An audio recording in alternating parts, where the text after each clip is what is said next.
14 ივლისი ყველასთვის საყვარელი პარასკევი დღე და უქმე დღეებზე გათვლილი მამოტივირებელი გეგმები. ცხადია, თუმცა მანამდე სამუშაო პარასკევ დღეზე ვკონცენტრირდეთ და ცხადია დილიდან გავითვალისწინოთ საჭირო ინფორმაცია. მე გვანცაბა ვაღიძე, ეს ქალების ნარატივია, ვნახოთ გადაცემის ანონსი.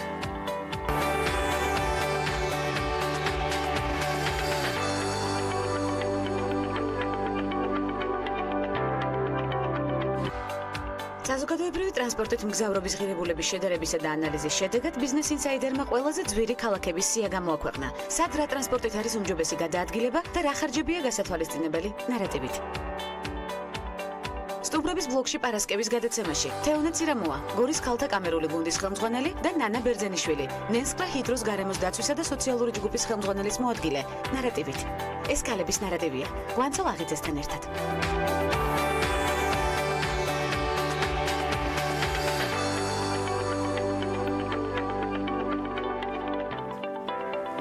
საქართველოს პირველი ლედი ქუთაისის ქალთა კლუბის მეგობარი გახდა. ეს სტატუსი მაკაჩიჩუას კლუბმა 10 წლიანი საქმიანობის შემაჯამებელ ღონისძიებაზე მიანიჭა. ქუთაისის ქალთა კლუბი საქველმოქმედო საგანმანათლებლო კულტურულ და სოციალურ პროექტებს ახორციელებს. საქმიანობის მთავარი მიზანი ქალთა როლის გაზრდა, ასევე შეზღუდული შესაძლებლობების მქონე პირთა საზოგადოებრივ ცხოვრებაში აქტიურად ჩართვა. მინდა რომ კიდევ 10 წელი და მერე ვნახოთ, შეიძლება კიდევ 10 წელი ასევე გააგრძელოთ თქვენი საქმიანობა. და გისურვებთ, რომ იყოთ ასეთივე წარმატებულები, კიდევ უფრო მეტადაც, უფრო მასშტაბურები, უფრო გაიზარდოს თქვენი საზოგადოება და შემოგემატოთ მეტი ქალი, იმიტომ რომ გჭირდებათ. დიდი მადლობა მოწვევისთვის, თქვენ გადამიხადეთ, მადლობა, მაგრამ ასევე შემიძლია მე გითხრათ მადლობა, იმიტომ რომ ჩემთვის მნიშვნელოვანია ქალთა საზოგადოების გვერდზე დგომა, რეგიონების განვითარება, იმ მიმართულებით, რაც თქვენ ჩამოთვალეთ, მე ხა აღარ განმეორდები. ნუ მე ვიტყოდი, რომ მისი ესეთი ყველა დედისთვის, ყველა ქალისთვის, რომ იყოს მაქსიმალურად ჩართული ესეთ საქმეში. იმიტომ რომ მე ძალიან ბევრი ქალი მინახავს, რომელსაც გადაურჩენია ოჯახი. და მორიგი აქტუალური თემებით ვაგრძელებთ გადაცემას. მილანის მოდის კვირაულზე სულ მალე ქართველი დიზაინერის თამარ კობიძის განსხვავებული ფორმის ჩანთები იქნება წარმოდგენილი. ბრენდი ნოა ქართულ ბაზარზე 9 თვე არაც გამოჩნდა და ამ ცივი დროის განმავლობაში არა მარტო ადგილობრივ, არამედ საერთაშორისო ბაზარზე შეძლო თავის დამკვიდრება. როგორც იდეის ავტორი ქალების ნარატივთან საუბრისას ამბობს, ბრენდის უპირატესობა ხარისხთან ერთად განსხვავებული ფორმის ჩანთებია, რომელსაც პირამიდის ფორმა აქვს. სამომავლო გეგმებში საქმიანი ქალბატონი განვითარებასთან ერთად წარმოებაში ახალი ხაზის დამატებასაც გეგმავს, რომელიც მისაწვდომი იქნება ყველა დაინტერესებული პირისთვის. იდეალურობაც არის იმაში, რომ უცნაურად იკვრება, ანუ არსებობს სამკუთხედი ჩანთები, მაგრამ აი ესეთი სტილის შეკვრის მანერით ესეთი არ არსებობს მხოლოდ საქართველოშია და საქართველოდან არის. ამ 9 თვის განმავლობაში იყო ძალიან ბევრი წინააღმდეგობები, იქიდან გამომდინარე, რომ ძალიან რთული არის მასალის მოპოვება, მე ნატურალური ტყავით ვაკეთებ და ასევე ნუ არის გამჭვირვალე მოდელების სილიკონით. დღეს უკვე მივედით იქამდე, რომ საერთაშორისო დონეზე არის ძალიან დიდი დაინტერესება არის მილანიდან.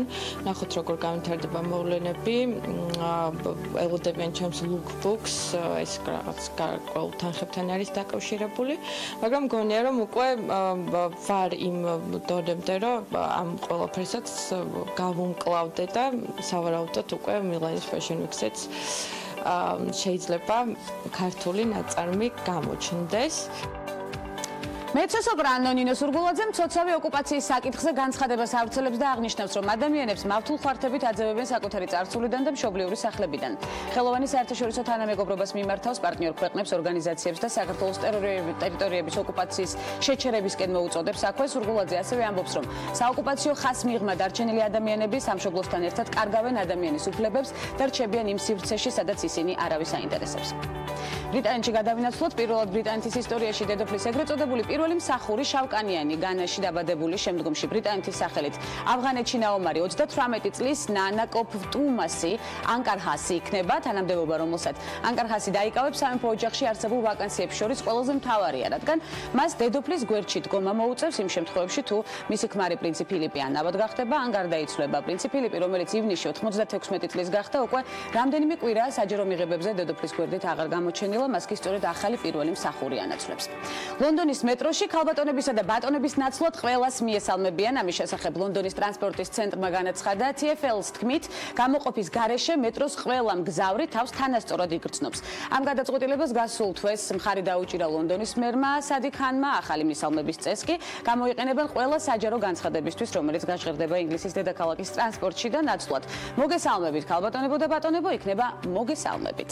სალვადორ დალის ცხედრის ექსჰუმაციის თარიღი ცნობილია, ეს 20 ივლისი გახლავთ. დნმ ექსპერტიზას ექსჰუმაციის უფლება მადრიდის სასამართლომ მისცა. ამ თემაზე ჩვენ არაერთხელ ვისაუბრეთ და შეგახსენებთ 60 წლის ესპანელი ქალი პილარ აბელი აცხადებს, რომ მხატვარი მამამისია. სალვადორ დალი 85 წლის ასაკში 1999 წლის 23 იანვარს გარდაიცვალა. მხატვარი ფიგერაში საკუთარი სახლის ეზოშია დაკრძალული.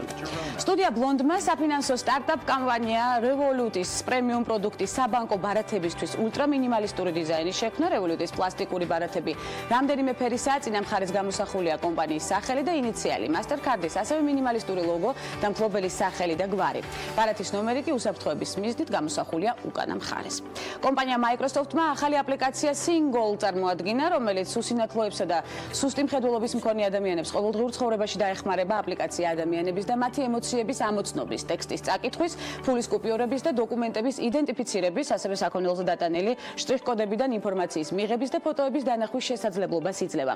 მართალია ვიზუალური გამოსახულებების ამოცნობა სიახლე არ არის, თუმცა Microsoft-მა ეს ტექნოლოგია მნიშვნელოვნად გააუმჯობესა. მაგალითად, თუ სუსტი მხედველობის მქონე ადამიანი smartphone-ს მიმართავს დოკუმენტისკენ, ის უკარნახებს, როგორ გაასწოროს ტელეფონი, მაშინ სრული ტექსტის კადრის მოსახვედრად ჯერჯერობით ამ აპლიკაციით სარგებლობა მომხმარებლებს ამერიკის შეერთებულ შტატებში, კანადაში, ინდოეთში, ჰონგ-კონგში, ახალ ზელანდიასა და სინგაპურში შეუძლიათ, თუმცა პროგრამის შემქმნელები აცხადებენ, რომ მალე ის სხვა ქვეყნებშიც გახდება ხელმისაწვდომი.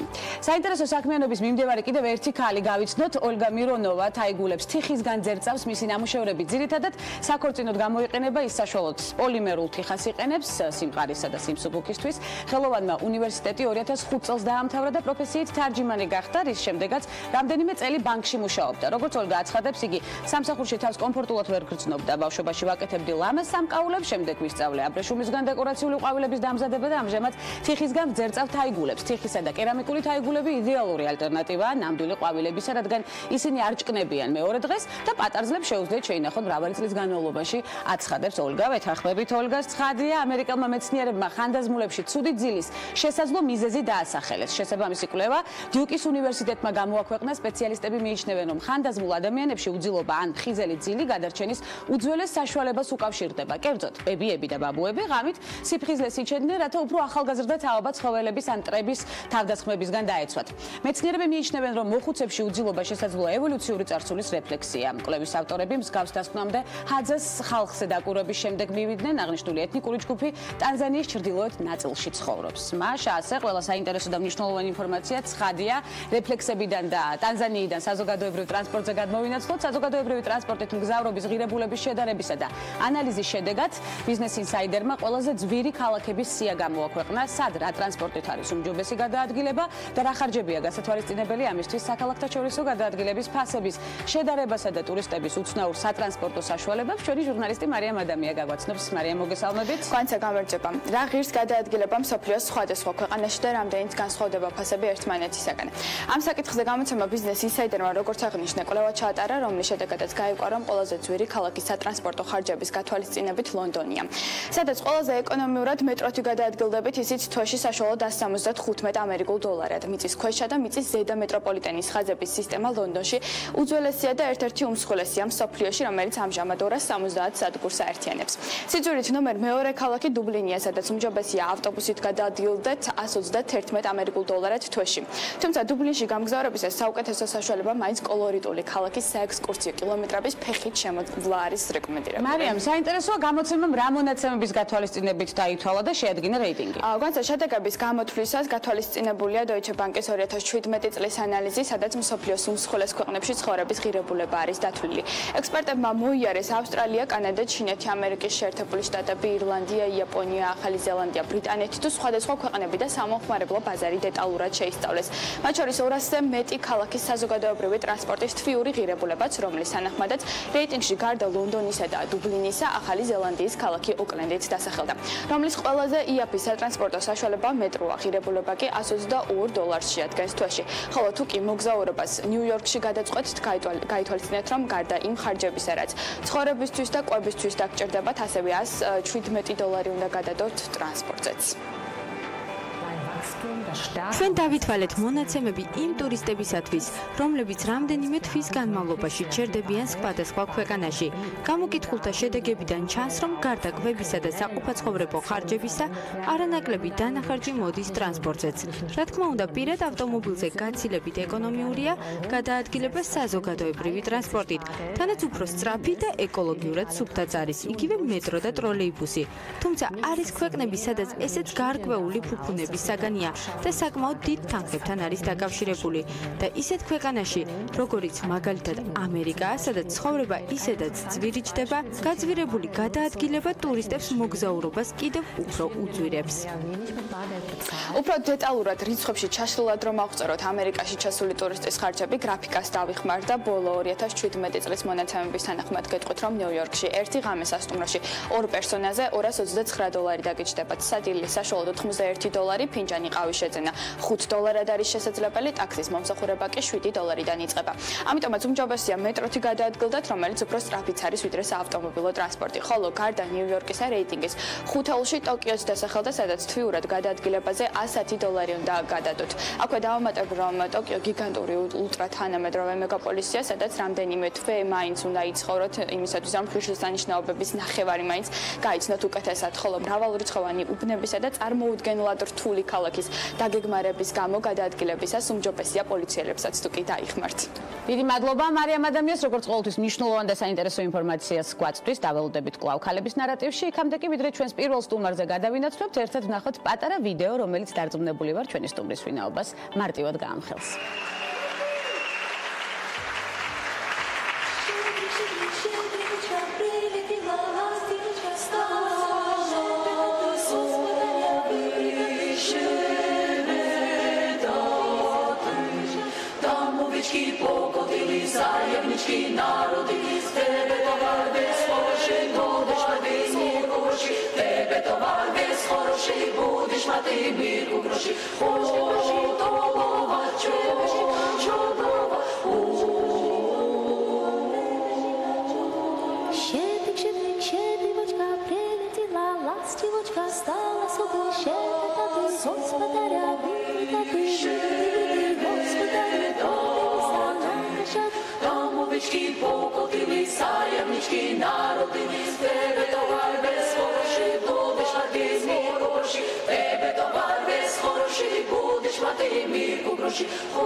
წელს ქართველი საგუნდო დირიჟორის, ხორმაისტერის, პედაგოგის შალვა მოსიძის მიერ იქნება გორის გოგონათა გუნდი, შემდეგ უკვე გორის ქალთა გუნდი, რომელსაც მაესტრო 43 წლის განმავლობაში ხელმძღვანელობდა.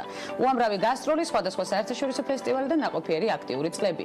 2013 წელს შალვა მოსიძემ გუნდის სამხატვრო ხელმძღვანელის საპატიო მისია საკუთარ მოსწავლეს თეონა ცირამუას გადასცა ბევრი საინტერესო მიმდინარე პროექტის, კონცერტებისა და სამომავლო გეგმების შესახებ გორის ქალთა კამერული გუნდის ხელმძღვანელი თეონა ცირამუა ნარატივით გადმოგცემს. თეონა, მოგესალმებით. უღრმესი მადლობა მოგზაურობისთვის. მოწვევისთვის დიდი მადლობა. ეთერს გარეთ იმდენი თაყვანისმცემელი დაგხვდათ, იმდენი კარგი შექება და დადებითი ემოცია მიიღეთ, დარწმუნებული ვარ არაჩვეულებრივ განწყობაზე ხართ ჩვენ. მშვენიერი.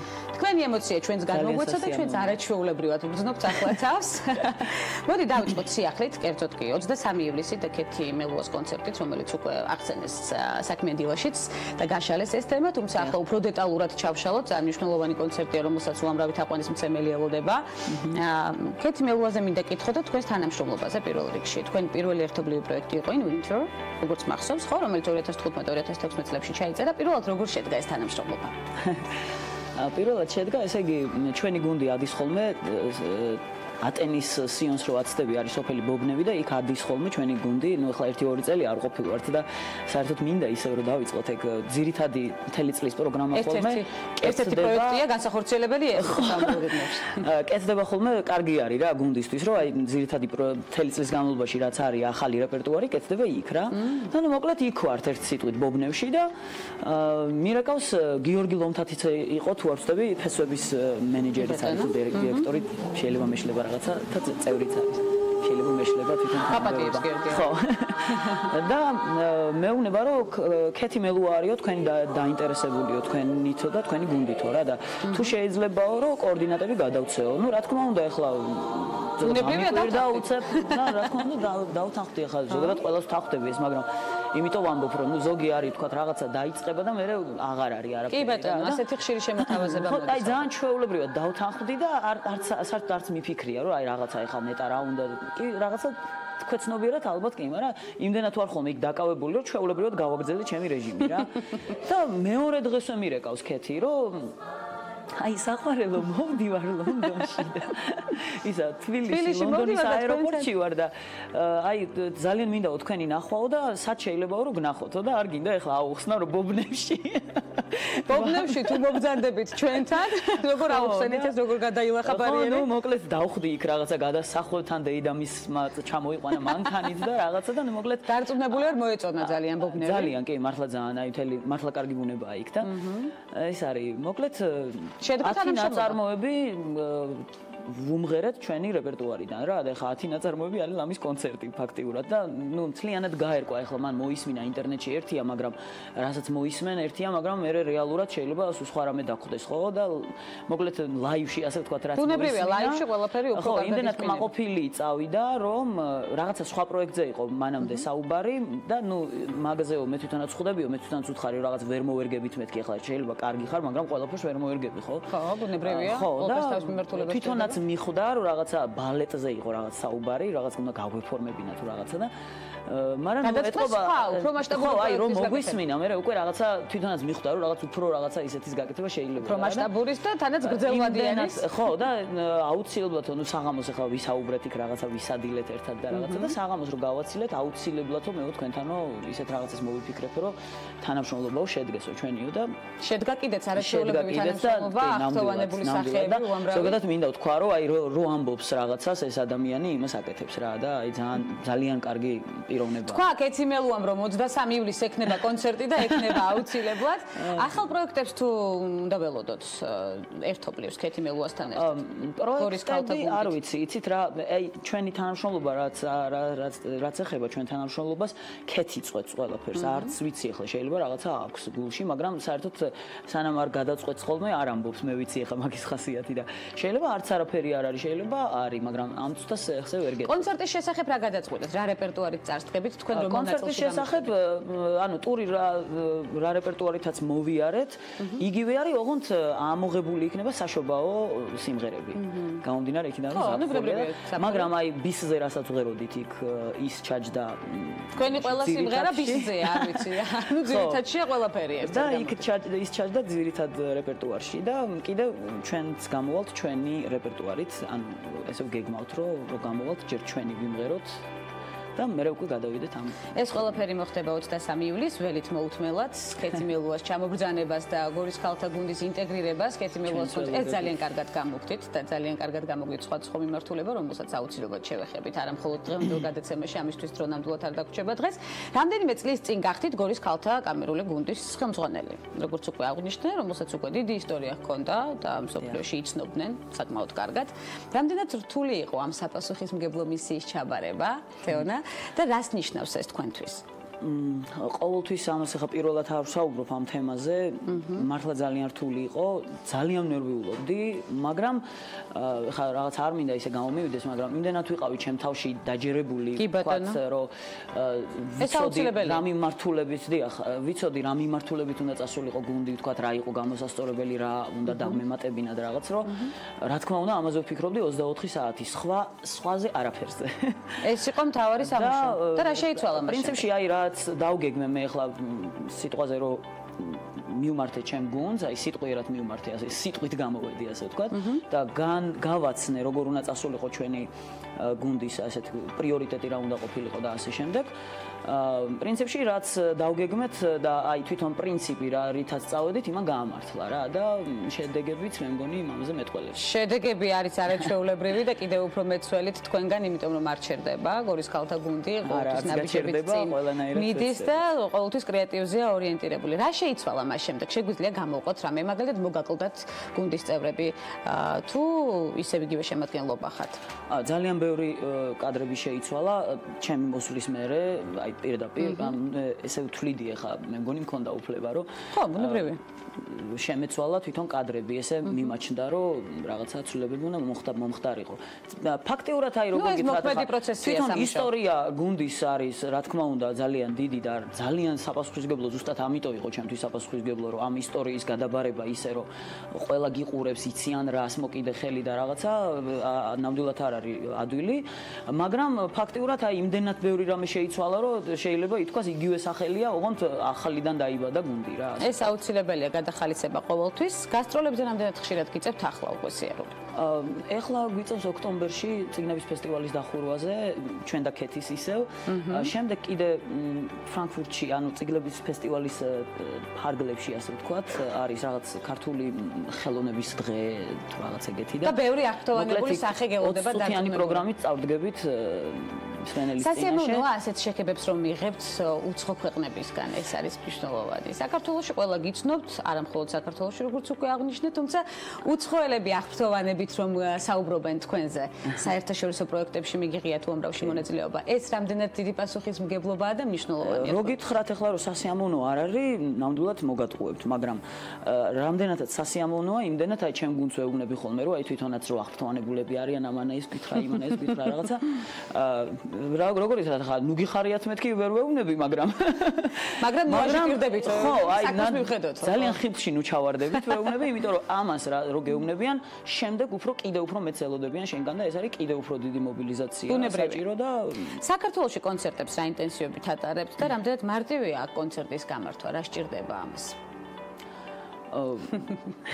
ყველაზე მნიშვნელოვან თემას შევეხეთ და საომავლო გეგმებშიც როგორც ვიცი გაქვთ თქვენ სოლო კონცერტები კი ახლა საერთოდ აი გადახალისებას ვაკეთებ რა თქმა უნდა ძველი რეპერტუარი რაც აქამდე გვიმღერია ის დარჩება ყოველთვის მაგრამ რაღაცა ახალ რაღაცებს ვაკეთებ ერთ სიტყვით რაზეც არ მინდა ჯერ საუბარი და აი უკვე შეგროვების იმაში არის უკვე აი მომზადებული არის რეპერტუარი რომ უკვე სოლო კონცერტებისთვის ვიფიქრო შემოდგომაზე რა გორში და თბილისში მინდა და ნუ ნახოთ მე ხა კულტურის სამინისტროდან როგორი ხელშეწყობა იქნება ვთქვათ რომ ქუთაისში ან ბათუმში და ესეთ სარეპეტიციო პროცესი ხანგრძლივი გაქვს თეონა თითქმის 6 საათი ყოველდღიურ რეჟიმში არა ყოველდღიურში არა კვირაში 3 ჯერ ნუ მეოთხე დღე არის ვოკალის გააკვეთილები დამატებული რამდენად სასიამოვნოა ქეთი მელუას თემას დაუბრუნდეთ ისევ სულ მალე გველის კონცერტი და ამიტომ მინდა რომ ამის გარშემოც ვისაუბროთ და მე ვგრძნობ რომ საომავლო პროექტებიც გექნებათ ხშირად და აქტიურად ამაზეც აუცილებლად ვისაუბრებთ ქალების ნარატივში რამდენად საინტერესოა ქეთისთან მუშაობის პროცესი ძალიან საინტერესოა, ძალიან სასიამოვნოა, იმიტომ რომ სულ ამას ვამბობ, ახლა პირველად არ დაუსვამთ ეს კითხვა ჩემთვის, რომ აი ორი ხელოვანი მაგალითად რო შეერთდება, აი ხო შეიძლება რომ რაღაც უკმაყოფილება იყოს, აი რაღაცას არ დაეთანხმო მას, ან ის არ დაგეთანხმოს და რაღაცა აი შეიძლება ხათრიც იმას აქნა, მაგრამ ამ დროს გულში არ მოგწონს იმას, რასაც აკეთებ. ხო, ხდებით ახლა რაზეც ვსაუბრობ. აი იმდენად თავარი არის ის, რომ მუსიკალური აი მუსიკის ფრაზის, აი ლოგიკა გვესმის ერთნაირად რა და ეხლა ფრაზა თუ გესმის ერთნაირად, ესე იგი აი ფაქტიურად როგორ ითქოს შრომატევადი იყო ეს ყველაფერი, რაც დისკის ჩაწერა ცალკე ევროტური რამდენი როგორ რეჟიმში ვიყავით, მაგრამ იმდენად კომფორტულიც იყო და იმდენად სასიამოვნო რომ რა ვიცი ეს არის ქეთის დამსახურება აბსოლუტურად ჩემთვის და ქეთი ცალკე უნდა ისაუბროს ჩემზე როგორ ქეთისაც აუცილებლად გითხავთ თქვენზე ყველაფერს წარმატებებს გისურვებთ 23 ივლისს საომავლო პროექტებში გორის ქალთა გუნდს რა თქმა უნდა დიდ წარმატებას უსურვებ იმიტომ რომ ძალიან ბევრ საინტერესო პროექტზეა ორიენტირებული უკვე დადებული შედეგით და საომავლო გეგმებით რომელსაც არაერთხელ შევეხებით კვლავ ქალების ნარატივში თეონა ცირამუა გორის ქალთა გუნდის ხელმძღვანელი სამხატვრო სტუმრობდა გადაცემას ქალების ნარატივი ვემშვიდობებით სტროებით თუმცა როგორც პირობა დადო აუცილებლად ვიხილავთ კიდევ ჩვენს გადაცემაში მცირე სარეკლამო ბლოკის შემდეგ უბრუნდებით მორიგ საინტერესო სტუმართან ერთად დაკავოთ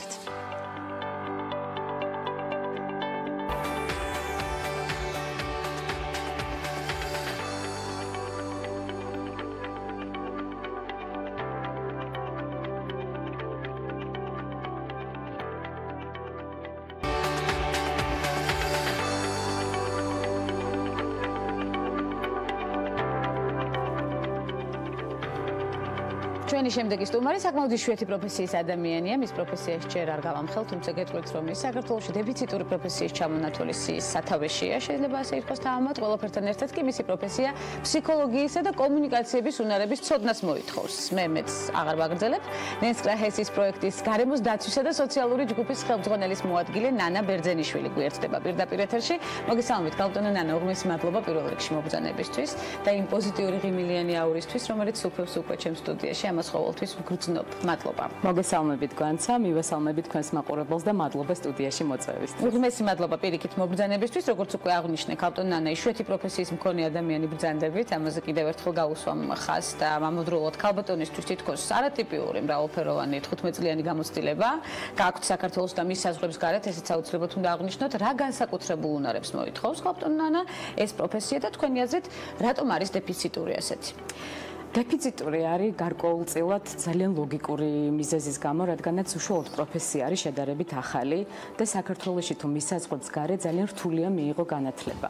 შესაბამისად, ადამიანები, რომლებიც ამ პროფესიაში მუშაობენ და ამ სფეროში არიან დასაქმებული, ძირითადად ეყრდნობიან საკუთარ გამოცდილებას, რომელსაც წლების განმავლობაში იძენენ. ალბათ დეფიციტის განსაზღვრელი ფაქტორი ეს არის ერთ-ერთი. კი ბატონო. რაც შეეხება უნარ-ჩვევებს, გვანცა, მე ვფიქრობ, რომ რადგანაც უშუალოდ პროფესია თავის თავში გულისხმობს უშუალოდ ადამიანებთან საუბარს, ძალიან ბევრ კომუნიკაციას უნდა იყო ძალიან კარგი მსმენელი და არა კომუნიკატორი. დაუშვებელი ადამიანი, რომელიც სოციალური განვითარების პროგრამებში მუშაობს, მიდიოდეს საკუთარი იდეებით სხვა ჯგუფის ადამიანებთან. მნიშვნელოვანია იყო კარგი მსმენელი და უკვე მოსმენილის გაანალიზება შეგეძლოს და სამომავლოდ გარდაქმნა სხვადასხვა პროექტებში, რომელიც უზრუნველყოფს სოფლად თუ ქალაქად მცხოვრები ადამიანების განვითარებას. ეს ძალიან მნიშვნელოვანია, განვითარება უპირველეს ყოვლისა და ყოველთვის აქეთ მივდივართ, ცხადია და მით უმეტეს როდესაც ეს ხორციელდება ძლიერი ქალბატონის მიერ. კიდევ უფრო მეტად სასიამოვნოა, რა არის სოციალური პროგრამების მართვა, უამრავი მაყურებელი გვეყურებს ახლა და აინტერესებთ ალბათ, რას აკეთებენ ამ პროფესიის ადამიანები. ძირითადად, როდესაც სოციალური პროგრამების მართვაზე არის საუბარი, საზოგადოებაში უმრავლესად დომინირებს აზრი, რომ ეს პროგრამები დაკავშირებულია მხოლოდ დახმარებასთან.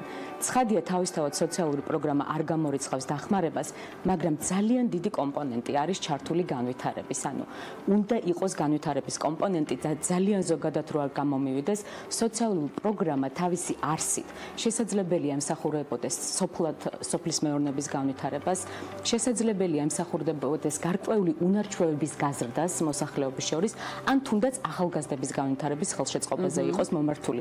ანუ სპექტრი არის ძალიან მრავალფეროვანი და დაუბრუნდებ ისევ იმ ფაქტს, რომ მნიშვნელოვანია კარგად ესმოდეს ადამიანი, რომელიც მართავს ასეთი ტიპის პროგრამას, რა არის კონტექსტი და კონკრეტულად იმ კონტექსტში რა არის საჭიროებები. თუმცა გზა წარმატებამდე, ნანა მე აუცილებლად უნდა აღვნიშნო, ეს იყო საკმაოდ რთული და ბარიერებით სავსე. მე გავიხსენებ 12 წლის ასაკში ომს აფხაზეთში, ცხოვრება რუსეთში და შემდეგ კიდევ მრავალი პერიპეტია. როგორ მოვედით აქამდე? რა სახის ბარიერების გადალახვა მოგვიწია? ეს არის სწორედ მნიშვნელოვანი და სამაგალითო, როდესაც ადამიანი უკვე წარმატებული გვესაუბრება პროფესიონალი ადამიანი საკუთარ პროფესიაზე. 12 წლის ასაკში ჩემს ოჯახს მოუწია აფხაზეთის ტერიტორიის დატოვება და გარკვეული დაახლოებით 2 წელი ჩვენ ცხოვრობდით რუსეთში. შემდეგ მამაჩემის დაჟინებული თხოვნით გადმოვედით საქართველოში, რადგან მას უნდოდა რომ მიშვილებს ქართული განათლება მიიღო. და გითხრათ სიმართლე 13-14 წლის ასაკში და თუნდაც ცოტა მოგვიანებით მე თავად ვიყავი სოციალური პროგრამების მომხმარებელი. მოდიოდნენ სხვადასხვა ორგანიზაციებში, ჩვენ ცხოვრობდით საერთო საცხოვრებელში, გვეხმარებოდნენ და გვიტარებდნენ გარკვეულ ტრენინგებს. და როგორც პატარა გოგოს მუდმივად მაინტერესებდა რა ხდებოდა იქეთ ამ მხარეს. იქეთ ამ მხარეს, დიახ, რატო მოდიოდა ეს ადამიანები, რატო აკეთებდნენ, რა იყო მათი მამოძრავებელი ფაქტორები. შემდეგ მოხდა ისე, რომ სრულებით შემთხვევით აღმოჩნდი ერთ-ერთ არასამთავრობო ორგანიზაციაში, სადაც დამევალა დევნილთა პროექტის მართვა, ბიზნესის ხელშეწყობის თვალსაზრისით და ფაქტობრივად იქიდან დაიწყო უკვე ჩემი ასე ვთქვათ გზა და მივხვდი რომ ცხოვრებაში ამის კეთება საკმაოდ აქტიურად კი ბატონო. მალე განვითარდა. დიახ, უკვე სხვადასხვა ორგანიზაციები იყო, მაგრამ მუდმივად ხაზი იყო ერთი, ეს იყო სოციალური განვითარება და ხელშეწყობა სხვადასხვა ჯგუფებისთვის, რომელიც ამას საჭიროებდა. მე კიდევ ერთხელ ვწმუნდები, რომ საქმე რომელშიც ხარ და გინდა რომ გახდე წარმატებული, აუცილებლად უნდა გიყვარდეს აკეთდეს და სულით ხორცამდე უნდა იყოს ჩაფლული სწორედ იმ საქმიანობაში. მეთანხმებით ალბათ, გავწოდე ნანა. კი ბატონო, კონკრეტული სოციალური პროგრამები რომ დავასახელოთ, უამრავი პროგრამაა თქვენს ხარჯზე. გამოვყოთ რამდენიმე. კონკრეტული სოციალური პროგრამები მაგალითებს მოვიყვანდი, ალბათ მე მახსენდება ერთ-ერთი ახალგაზრდა, რომელსაც ჩვენ დავეხმარეთ. ფაქტიურად მან პირველი დახმარების შედეგად შეიძინა რამოდენიმე კალამი და რამოდენიმე ბლოკნოტი და დღესდღეობით 15 წლის თავზე თბილისში ერთ-ერთი ცნობილი საკანცელერიო ქსელის მფლობელია. არა, ჩვეულებრივი აპლოდისმენტები მას. კი ბატონო, მახსენდება სხვა პროგრამა, როდესაც ქალბატონებმა შეიძინეს 2 სამკერვალო მანქანა და დღესდღეობით ზუგდიდში აქვს ძალიან წარმატებული ბიზნესი. ანუ ჩემთვის ძალიან მნიშვნელოვანია ვთქვათ, ესეთი პატარა ინიციატივები, სოციალური პროგრამა, როდესაც განსა ჩვენ საუბრობთ, შესაძლებელია ძალიან დიდი ზემოქმედება კონდეს და შესაძლებელი ის იყოს ოჯახის დონეზე დოვლათის და უკეთესი პირობების შექმნა და როდესაც ეს ორი კავშირი არსებობს, მე ვთვლი რომ მაშინ არის წარმატებული კომპანია თუ ორგანიზაცია. ბუნებრივი, აბსოლუტურად გეთანხმებით, ნებისმიერი თქვენი ფრაზა გასათვალისწინებელია, ძალიან მომწონს თქვენთან დიალოგი, თქვენი პროფესია, რასაც უყურებთ, მოითხოვს ერთგვარად კომუნიკაციებს, როგორც თავად აღნიშნეთ, ფსიქოლოგიის და დარწმუნების ხელოვნების უნარებსაც ამავდროულად ამაში დამეთანხმებით. ქართველი ხალხის ბუნებას ასე თუ ისე, ნუ პრინციპში იცნობდით და იცოდით, გარკვეული ხართ, ხო? მაგრამ ერთდროულად 7 ქვეყანაში, ესეც აუცილებლად უნდა გამოყო, 7 ქვეყანაში ხელმძღვანელობდეთ პროექტებს, აქ მგონი ძალიან დიდი ცოდნის და ძალიან ბევრი უნარის ჩართვა გიწევთ. რა ხდება ამ დროს, როდესაც სხვადასხვა ქვეყანაში, სხვადასხვა საზოგადოებასთან გვიწევს ურთიერთობა? ეს იყო ერთ-ერთი პროექტი, რომელშიც ჩართული ვიყავი 2 წლის განმავლობაში, ძალიან საინტერესო გამოცდილება, ფაქტურად 2 წელი ვცხოვრობდი თვითმფრინავში, იმდენი მიმოსვლა მიწევდა და ისევ განცა, რაც მეხმარებოდა ყველაზე მეტად, ეს იყო პირველი რომ ჯეროდა რასაც ვაკეთებდი, ძალიან მიყვარს ჩემი საქმე და ისევ დაუბრუნდები მოსმენის უნარს, ანუ 7 ქვეყანაში, სოფლში მცხოვრები მოსახლეობა მიღებდა მათ კარებს, სახლის კარებს, ჩვენ ერთად ვხვდებოდით და განვიხილავდით პრობლემებს. და აი აქ კიდევ ერთი ძალიან მნიშვნელოვანი არის, მე ვფიქრობ ეს ერთ ქვეყანაში მუშაობ თუ 7-ში არ აქვს მნიშვნელობა, უნდა გესმოდეს რა არის საჭიროება ადამიანების, რადგანაც იყო პროექტები პაკისტანში მაგალითად, სადაც მნიშვნელოვანია გააკეთო ცენტრი, სადაც გოგონებს ექნება ხელმისაწვდომობა, ელემენტარული ისწავლონ წერა-კითხვა. მაშინ როცა საქართველოში, აზერბაიჯანში ან თუნდაც სომხეთში, როდესაც მუშაობ, ჩვენ ახალგაზრდებთან მუშაობდით, უკვე მათი უნარ-ჩვევების გაძლიერებას და ხელს ვუწყობდით, ესაუბრეთ მთავრობასთან და სხვადასხვა საზოგადოების ჯგუფებთან. ანუ რამაც შექმნა ჩემში ძალიან დიდი, ვთქვათ, გაგება და მზაობა იმისა, რომ ერთი საზომით ყველა არ უნდა გაზომოთ. ბუნებრივია, ერთი საზომით ყველა არ უნდა გავზომოთ. 15 წლიანი გამოცდილება ამის თქმის საშუალებას ბუნებრივია გაძლევთ. ძალიან ბევრი სამომავლო გეგმების გექნება დარწმუნებული ვარ. დღეს უმსხვილესი ნენსკრაჰესის პროექტში ხართ ჩართული, ეს არ გვეხსენებია და გარემოს დაცვისა და სოციალური ჯგუფის ხელმძღვანელი ხართ. თავარი ფუნქციები რა არის აქ, ესეც განვიხილოთ. თავარი ფუნქციები ძირითადად აქ არის რასაკურველია ისეთი პროგრამის შექმნა, რომელიც მაქსიმალურად ადამიანების საჭიროებაზე იქნება მორგებული. ერთ-ერთი ჩემთვის უმნიშვნელოვანესი არის ამ ადამიანებთან ძალიან ხშირი კონტაქტი, ჩემი მეშვეობით და ჩემი გუნდის მეშვეობით, დაუღალავი შრომა და მუდმივი დიალოგი იმისთვის, რომ ერთად აღმოვაჩინოთ ის პროექტები, რომელთა განხორციელება იქნება მათთვის მისაღები. პროექტის სოციალურ ნაწილზეც რომ თქვათ 1-2 სიტყვით, ახლა ერთი ადამიანი გვიყურებს დაინტერესებული და დარწმუნებული ვარ სწორედ ამ პროექტით. პროექტის სოციალური ნაწილი თავის თავში გულისხმობს სოფლის მეურნეობის ხელშეწყობას, ასევე შესაძლებელია ეს ჩავშალო და ვთქვათ, შეიძლება იყოს მეფუტკრეობის განვითარება, შეიძლება იყოს ასევე გარკვეულად ტურიზმის განვითარება ადგილობრივად.